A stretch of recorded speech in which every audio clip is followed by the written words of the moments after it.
Здравствуйте. На телеканале «Новый век» программа «Вызов 112» в студии Эльвира Фазлиева. И сегодня мы расскажем, как мужчина был ранен ножом у своего дома на улице Закиева. Я ему открыл дверь, вот эту железную, и все. Вот стул он поставил, он мне говорит, меня порезали. Почему он не смог рассказать, кто на него напал? Покажем, как в торговом центре с высоты 4-го этажа упал подросток.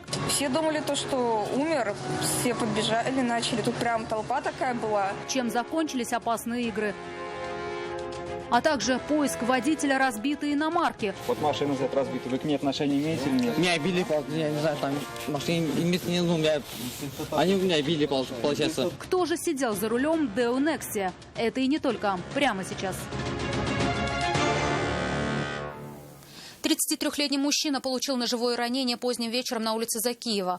Раненый пришел домой и уже оттуда вызвал скорую помощь. Кто и зачем на него напал, не рассказал. Был пьяный, не смог связать мысли. Айгуль Бадрудинова продолжит.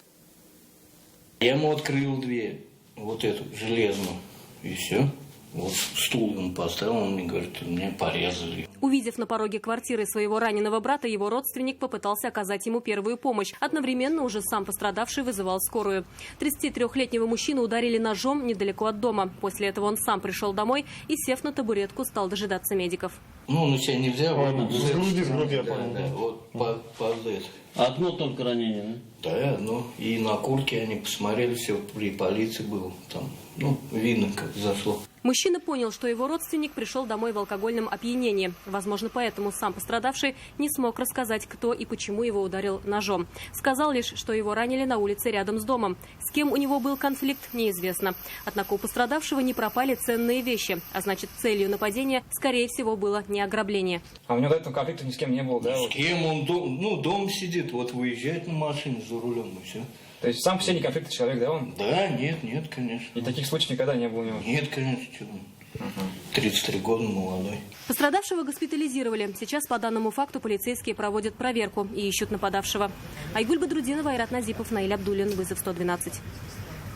Экс-начальника отдела полиции Сафиуллина Алексея Ершова, объявленного в федеральный розыск, задержали на собственной даче в поселке Царицыно.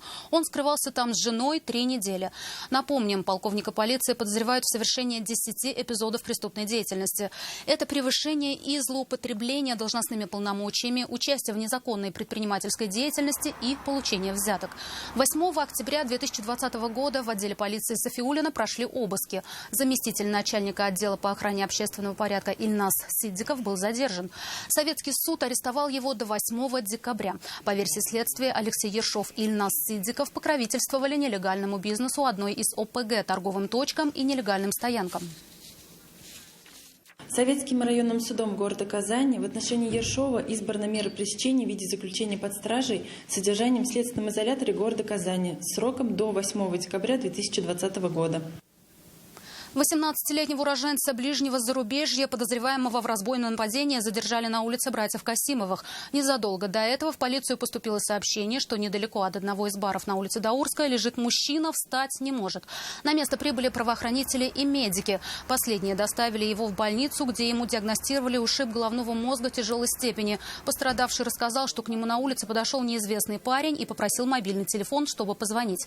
Но после разговора не спешил отдавать средства связи. На требования не реагировал, а после словесной перепалки ударил пострадавшего по лицу. Мужчина упал, и нападавший, воспользовавшись этим, скрылся. Полицейские, просмотрев кадры с камер видеонаблюдения, быстро вышли на след подозреваемого. Также установили, в какой ломбард он сдал телефон. Стоимость ущерба составила 5000 рублей. 18-летний молодой человек был задержан на улице братьев Касимовых. Свою вину он полностью признал. В настоящее время в отношении него избрана мера пресечения в виде заключения под стражу. Подросток упал с высоты 4-го этажа в одном из торговых центров Нижнекамска. Он сорвался вниз, играя на эскалаторе. Мальчик, как говорят в таких случаях, родился в рубашке. Все подробности у Вероники Гайнудиновой. Это замедленная съемка, да, специально. Яркий пример того, как детская шалость чуть не привела к трагедии, зафиксировали камеры видеонаблюдения в торговом комплексе Нижнекамска. Пытаясь скатиться по перилам эскалатора, подросток сорвался вниз с высоты 4-го этажа. Во время падения он ударился о гипсокартонную конструкцию, после чего пролетел еще 2 этажа и упал на пол. Сразу упал, не шевелился. София Атач – очевидец происшествия. Она работает напротив места падения мальчика. Рассказывает, упал он на левый бок. Не было ни криков, ни стонов, уверяет женщина. Все думали, что умер, все подбежали, начали. Тут прям толпа такая была. То есть охранники их разгоняли, чтобы медики могли вытащить на улицу его. То есть там 4 медика вроде было. Помогали. Сейчас мальчик в больнице, из травм ушибы, сломана лопатка, сотрясение головного мозга. Перед падением подросток играл в холле кинотеатра. Здесь его очень хорошо знают. Он и его друзья не раз от сотрудников получали замечания. Он тут постоянно, поэтому мы его даже знаем. Они просто постоянно здесь бывают, и мы их выгоняем, потому что они здесь играют, догонялки, то есть бесятся постоянно, и мы их постоянно выгоняем. В торговом центре работают представители полиции и прокуратуры. Их задача – установить причины несчастного случая. Результаты станут известны после окончания проверки.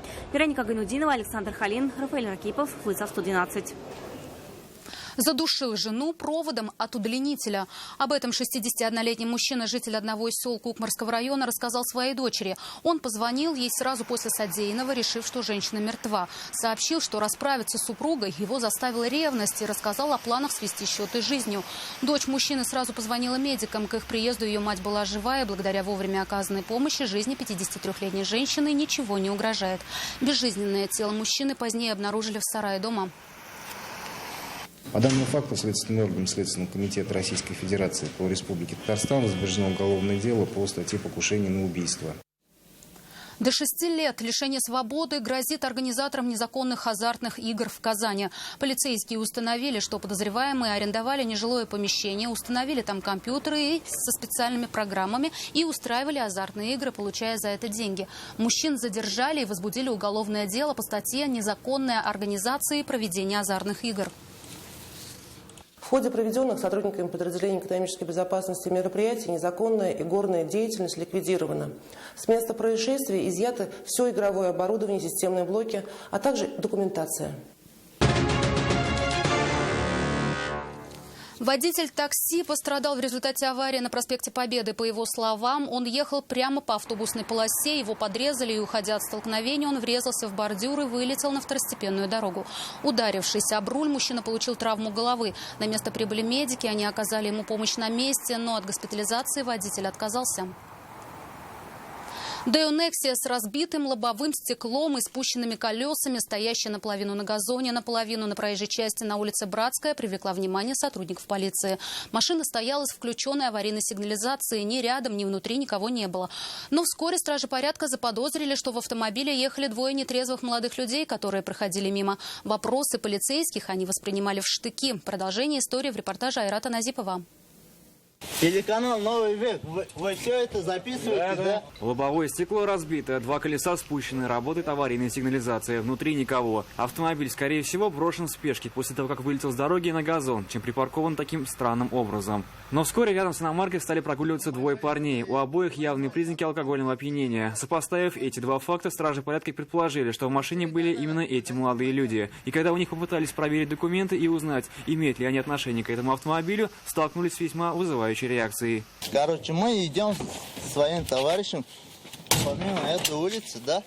Нас взяли, захватили и все положили, начали отбивать. Из-за неповиновения законным требованиям сотрудников полиции обоих решили задержать. Однако парни пытались всячески препятствовать такому повороту событий. Они делали многократные замечания в адрес полицейских, кричали, пытались вырваться из патрульного автомобиля, затем просили позвать понятых и вкратце рассказали свою версию произошедшего.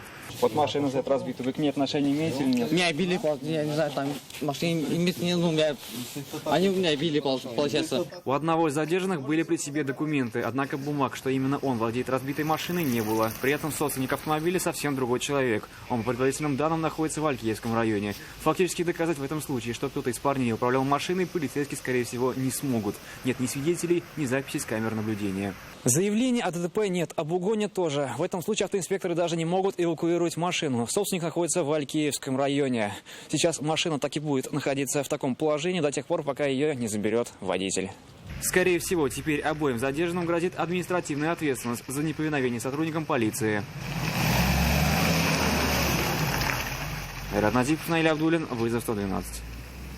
Это все, о чем мы успели вам рассказать. В студии была Эльвира Фазлиева. До встречи и не бросайте вызов судьбе, вдруг она его примет.